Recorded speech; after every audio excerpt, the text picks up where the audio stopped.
Welcome to exam सहपाठी। आज के इस क्लास में हम लोग राजनीतिक अवधारणाएं कर रहे हैं और जिसका हमारा ये टॉपिक है कानून एवं दंड का सिद्धांत। ठीक है, तो आइए इसके बारे में देखते हैं। सबसे पहले देखते हैं कानून क्या है, उसके बाद हम लोग जो है दंड के सिद्धांत के बारे में चर्चा करेंगे। सबसे पहले जो हमारा कानून है, तो कानून हम जानते हैं कि ये किसके द्वारा निर्मित है। कानून हमारा राज्य के द्वारा निर्मित एक नियम होता है, नियमों का एक समूह होता है। अब इससे क्या होता है, इससे नागरिकों के जीवन का संचालन होता है। ठीक है ना, कानून के द्वारा जो है नागरिकों के नियम का संचालन। अगर कानून नहीं होगा तो नागरिक जो है अपने मनमानी करेंगे। ठीक, कानून का पालन प्रत्येक नागरिक के लिए अनिवार्य है। तो जितने भी नागरिक राज्य में रहते हैं उन सबको कानून का पालन करना अनिवार्य है। और इसी में क्या है, आपका दंड भी निहित है। ठीक है ना, कानून में क्या है, आपका दंड भी निहित है।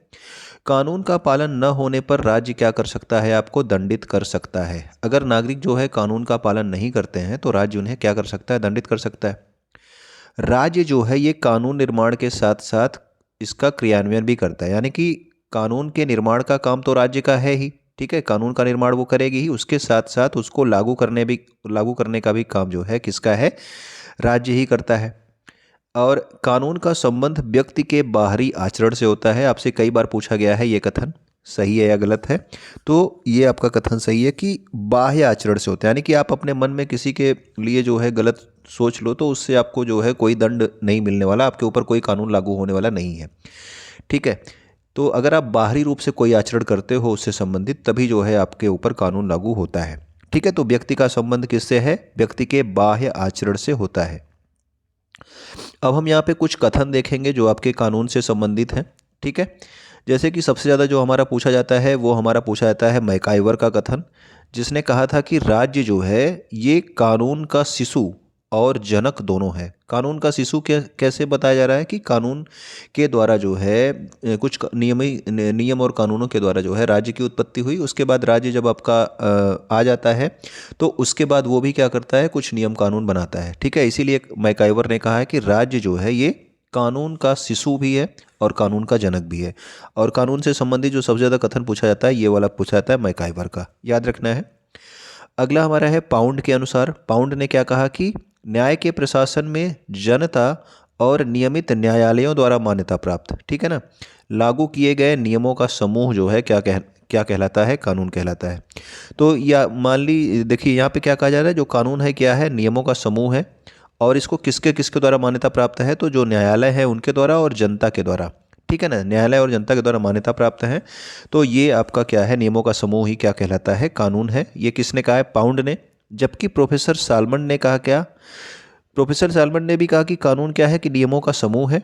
ठीक है, जिसे कौन मान्यता देता है, राज्य मान्यता देता है। अब देखिए ये कथन जो होते हैं ना, मान्यता देता है, आपने दोनों में पढ़ लिया, तो आपको ध्यान रखना होगा कि पाउंड ने किसकी किसकी मान्यता की बात की थी और प्रोफेसर सालमन ने किसकी किसकी मान्यता की बात की थी। ठीक है, तो राज्य इसको मान्यता देता है और न्याय व्यवस्था के प्रशासन में इसको क्या करता है, लागू करता है। ये प्रोफेसर सालमन का कथन है। ऑस्टिन का ये भी कथन आपका बहुत बार पूछा जाता है कि कानून जो है ये संप्रभु की आज्ञा है। ठीक है ना, कानून क्या है, संप्रभु की आज्ञा है। जो संप्रभु है जो है उसने जो आपके कुछ बातें आपको कह दी कि आपको ये फॉलो करना पड़ेगा, तो वही आपका जो है क्या है, कानून है। तो ये कौन कह रहा है, तो ये कह रहे हैं हमारे ऑस्टिन। ठीक है, अगला हमारा जॉन लॉक का कथन है। इन्होंने क्या कहा कि जहां कानून नहीं होता है वहां स्वतंत्रता भी नहीं हो सकती। ये किसका कथन है, जॉन लॉक का कथन है कि अगर जहां पे कानून नहीं है वहां पे जो है व्यक्ति जो है स्वतंत्र भी नहीं हो सकता है। ठीक है ना, यानी कि कानून जो है व्यक्ति की स्वतंत्रता के लिए क्या है, आवश्यक है। ये किसने कहा है, तो ये कहा है लॉक ने। नेक्स्ट जो हमारा कथन आता है वो है हमारा बेंथम का कथन। उन्होंने क्या कहा कि कानून जो है संप्रभु की इच्छा का आदेश के समान अभिव्यक्तिकरण है, जिसके राजनीतिक समाज के सदस्य उसका स्वाभाविक रूप से अनुपालन करते हैं। यानी कि कानून क्या है, ये भी कह रहे हैं कि कानून संप्रभु की इच्छा ही है और इसका जो है समाज के जो भी सदस्य हैं, जो राजनीतिक समाज के सदस्य हैं, उस राज्य के जो आपके नागरिक हैं, उनका जो है क्या करेंगे, स्वाभाविक रूप से अनुपालन करना ही इनका काम होता है उस कानून का। ठीक है ना, बेंथम भी यही कह रहे हैं कि कानून जो है संप्रभु के द्वारा दिया गया एक आदेश है। अगला हमारा है कानून सामाजिक आचरण का नियमन करने वाले नियमों का समूह है। तो डिग्वी भी कहते हैं कि कानून क्या है, एक नियमों का समूह है जिसका जो आपका सामाजिक जो आपके आचरण हैं उनको जो है क्या करेंगे, समाज में जो है उसका फॉलो किया जाता है, उनका नियमन किया जाता है, वही आपका कानून है। ठीक है, ये कौन बोल रहा है? डिग्वी। कानून क्या है? सामाजिक आचरण का नियमन करने वाले नियमों का क्या है? एक समूह। ओके। अगला जो है, कानून के 5 मूल तत्व बताए गए हैं। तो ये कौन कौन से मूल तत्व हैं? कानून के लिए नागरिक समाज का अस्तित्व होना आवश्यक है, यानी कि नागरिक समाज होना चाहिए, नहीं तो आप किसके ऊपर कानून लगाओगे? अगर आपका नागरिक नहीं होगा तो आपका कानून किसके ऊपर लगाओगे? ठीक है, तो नागरिक समाज का होना आवश्यक है कानून के लिए। कानून निर्माण पर क्रियान्वयन हेतु राज्य की सत्ता का होना आवश्यक है। कानून है तो उसको लागू किस तरह से किया जाएगा, उसको लागू कौन कराएगा? तो राज्य की एक सत्ता होनी चाहिए जिसमें जो है उस वो कानून को लागू किया जाएगा। कानून का संबंध व्यक्ति के बाह्य आचरण से है, यानी कि आप बाहरी रूप से जो कुछ चीज़ें अपना एक्शंस करते हो उस पर जो है कानून लागू होता है। आप अपने मन में क्या सोच रहे हो, क्या कर रहे हो, उस पर कोई कानून या कोई दंड की व्यवस्था नहीं है। ठीक है ना। कानून पालन प्रत्येक नागरिक के लिए आवश्यक है, अन्यथा दंड की व्यवस्था है। अगर नागरिक जो है आपके कानून का पालन नहीं करता है तो उसको क्या दिया जाएगा? दंड दिया जाएगा। ठीक है। कानून ऐसा हो जिसका पालन भयवश नहीं अपितु सामाजिक हित की भावना को ध्यान में रखकर किया जाए, यानी कि आप इस तरह का कानून बनाओ कि लोग उसका डर से पालन ना करें कि ये कानून बहुत डरावना है इसलिए हम इसका पालन कर रहे हैं। जबकि जो है लोग क्या करें कि अगर हम इस कानून का पालन करेंगे तो हमारे समाज का हित होगा, इस भावना से जो है उस कानून का पालन करें। ठीक है ना। तो ये हमारे कानून के 5 मूल तत्व थे। कानून का उद्गम स्रोत, यानी कि कानून जो है किन किन कैसे कैसे जो है आपका समाज में आता है, किस तरह से जो है बनते हैं आपके। तो व्यवस्थापिका या विधानमंडल, तो आप जानते हो कि विधायिका के द्वारा जो है कानून का निर्माण किया जाता है, विधानमंडल के द्वारा। ठीक है। न्यायिक निर्णय, या फिर कोई जो है न्यायालय ने कोई निर्णय दिया है तो उसके आधार पर भी कानून बनाया जा सकता है। कानूनी टीकाएँ, बहुत सारी जो है ऐसी प्राचीन जो है किताबें जो लिखी गई हैं, ठीक है, उनमें भी कानूनों का वर्णन किया गया है, उनसे भी जो है कानून बनाया जा सकता है। इसके अलावा धर्म जो है, अलग अलग धर्मों में अलग अलग तरीके के कानून जो है निहित होते हैं। परंपरा या रीति रिवाज, किस तरह से कोई भी जो है आपका रीति रिवाज फॉलो करना है, किस तरह से उस परंपरा को निभाना है, इसके लिए भी अलग कानून बने होते हैं। साम्य नीति और औचित्य की भावना, यानी कि समाज में आप किस तरह से रहोगे, ठीक है ना, आपकी जो है आपके औचित्य की क्या भावना है, तो इन सब चीज़ों पर जो है ध्यान रख करके क्या होता है, कानून जो है इन सब चीज़ों से उद्गम होते हैं। ठीक है ना। इन सब से कानून का जो है क्या होता है, ये सभी आपके कानून के स्रोत हैं, यहाँ से कानून का उद्गम होता है। अब देखिए कानून के प्रकार आपके बताए गए हैं। तो व्यक्तिगत कानून क्या है? तो इसका संबंध व्यक्तियों के आपसी संबंध निर्धारण से है, यानी कि दो व्यक्ति आपस में जो है, या फिर दो चार कुछ लोग जो है आपस में जो है कुछ नियम कानून अपने आप में ही बना लेते हैं, तो वो क्या कहलाता है? व्यक्तिगत कानून। जैसे ऋण संबंधी कानून, एक व्यक्ति ने जो है किसी दूसरे व्यक्ति से जो है ऋण लिया, तो उसने कहा कि भाई मैं आपसे क्या लूँगा, 10% जो है पर मंथ लूँगा, और ये इस बात को क्या किया, इस बात पे ये सहमत भी हो गए दोनों, तो ये इनका क्या है? व्यक्तिगत कानून है, इन्होंने आपस में एक कानून बना लिया। या फिर उत्तराधिकार संबंधी कानून, या फिर कोई पिता जो है अपने किस बेटे को कितना देता है वो अपनी इच्छा से अगर जो बना रहा है तो वो क्या है? आपका व्यक्तिगत कानून है। सार्वजनिक कानून, इसका तात्पर्य राज्य और व्यक्ति के मध्य पारस्परिक संबंध निर्धारण से है। जो आपका राज्य होगा उसने जो कानून बनाया और जो व्यक्ति है उसके मध्य जो है संबंध निर्धारण से है। जैसे कि आप हत्या करते हो, डकैती करते हो, चोरी करते हो, तो इन सब के लिए क्या है? दंड का प्रावधान राज्य के द्वारा किया गया है। तो ये अभी आपके सार्वजनिक कानून है। सार्वजनिक का मतलब आपका सरकारी भी होता है। ठीक है। प्रशासकीय कानून जैसे कि कोई एजेंसीज होती हैं ना, अलग अलग जो है राज्य में एजेंसीज बनी होती हैं, तो उसमें आपके अधिकारी होते हैं, कर्मचारी होते हैं, उनके मध्य जो आपके संबंध निर्धारण है, ये सभी आपके क्या कहलाते हैं? प्रशासकीय कानून कहलाते हैं। ठीक है। तो जैसे फ्रांस में अधिकतर जो है प्रशासकीय कानून जो है ज़्यादा फॉलो किया जाता है। संविधानिक कानून की बात करोगे तो इसका उल्लेख संविधान में किया गया है। ठीक है ना। जिन कानूनों का उल्लेख आपके कहाँ पे किया गया है? संविधान में किया गया है। और यह सरकार का ढांचा निर्धारित करता है कि सरकार जो है किस तरह से होगी, यानी कि राज्य में सरकार किस तरह से होगी उसका ढांचा निर्धारित करता है। और इसमें अगर आप संशोधन करना चाहो तो भी आप क्या कर सकते हो कि बहुमत से संशोधन कर सकते हो। ठीक है ना। यानी कि आपके 50% से अधिक लोग जो है वोट करके जो है इसमें क्या कर सकते हैं? 1/3 2/3 जो है आपका बहुमत, इस तरह का अलग अलग तरीके के प्रावधानों के लिए अलग अलग बहुमत का प्रावधान होता है, तो उसमें संशोधन किया जा सकता है। संवैधानिक कानून, ठीक है ना, सरकार का ढांचा निर्धारित करने का काम करता है। प्राकृतिक कानून क्या है? तो संविधान का अलिखित हिस्सा होता है, यानी कि ये क्या है? ये आपका विवेक पर आधारित होता है, ठीक है ना।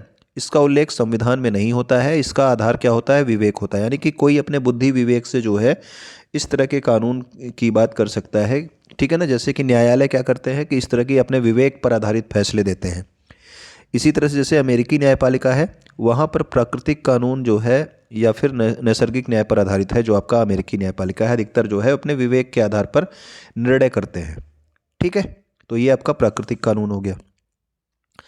कृत्रिम कानून संविधान का लिखित हिस्सा होता है, यह कानून सीमित होता है, ठीक है ना। जैसे आपके भारत का जो कानून बनाया गया है वो आपका निश्चित है, एक जो है सीमित है, वो लिखा हुआ है कि हाँ इतना ही आपका ये कानून है, ठीक है ना। तो ये आपका क्या होता है? कृत्रिम कानून। अंतर्राष्ट्रीय कानून क्या है? तो अंतर्राष्ट्रीय कानून जो है राष्ट्रों के मध्य आपसी संबंध का निर्धारण करता है, यानी कि ऐसा कि दो अलग अलग देश हैं, ठीक है ना, इनके बीच में जो संबंध निर्धारण करता है वो क्या कहलाता है? आपका अंतर्राष्ट्रीय कानून कहलाता है।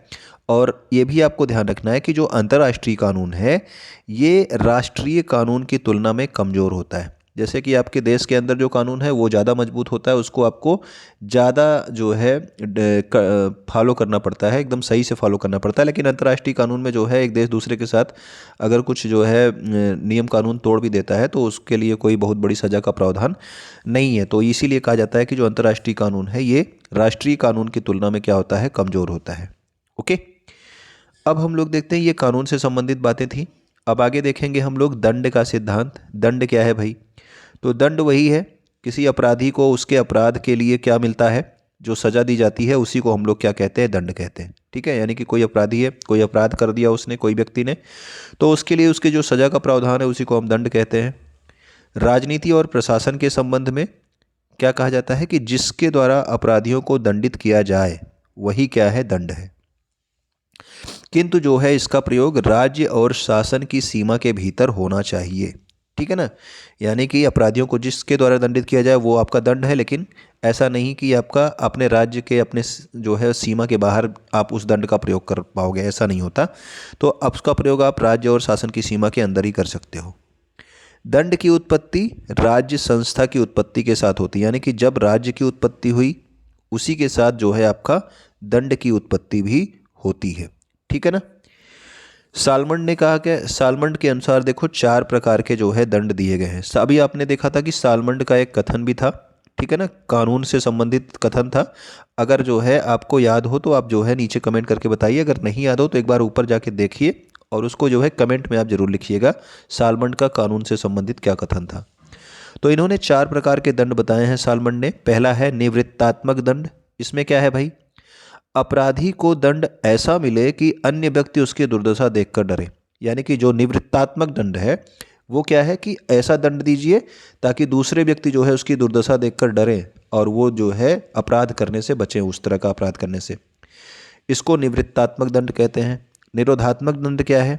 वो दंड जो किसी व्यक्ति को बार बार अपराध करने से रोके। जैसे किसी व्यक्ति ने चोरी कर लिया तो चोरी के लिए उसको आप जेल में कुछ दिन के लिए बंद कर दोगे तो हो सकता है आगे से वो फिर से चोरी ना करे, ठीक है ना। तो इसको आप क्या कहते हो? निरोधात्मक दंड, ठीक। सुधारात्मक दंड क्या है? तो यह दंड उपर्युक्त दोनों सिद्धांतों की आलोचना करता है, यानी कि निवृत्तात्मक का ही और जो है निरोधात्मक दोनों की आलोचना करता है। और ये कहता है कि दंड का उद्देश्य क्या होना चाहिए? दंड का उद्देश्य व्यक्तियों में सुधार करना होना चाहिए। यानी कि उसको जो है कारावास में मत डाल दो या फिर ऐसा दंड दो कि जो है सब लोग उसको देखकर डर रहे हैं, इस तरह का काम नहीं करना है। हमें क्या करना है? व्यक्ति को सुधार करना है। तो ये आपका सुधारात्मक दंड है।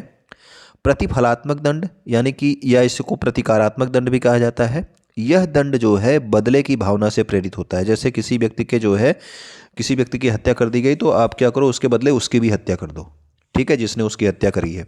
तो ये आपका प्रतिफलात्मक दंड, ये क्या होता है? बदले की भावना से प्रेरित होता है, ठीक है, कि हम क्या करेंगे? बदला लेंगे। अगर आपने मेरी आंख फोड़ी तो मैं आपकी भी आंख फोड़ दूंगा। ओके, तो ये हमारे दंड के सिद्धांत हैं।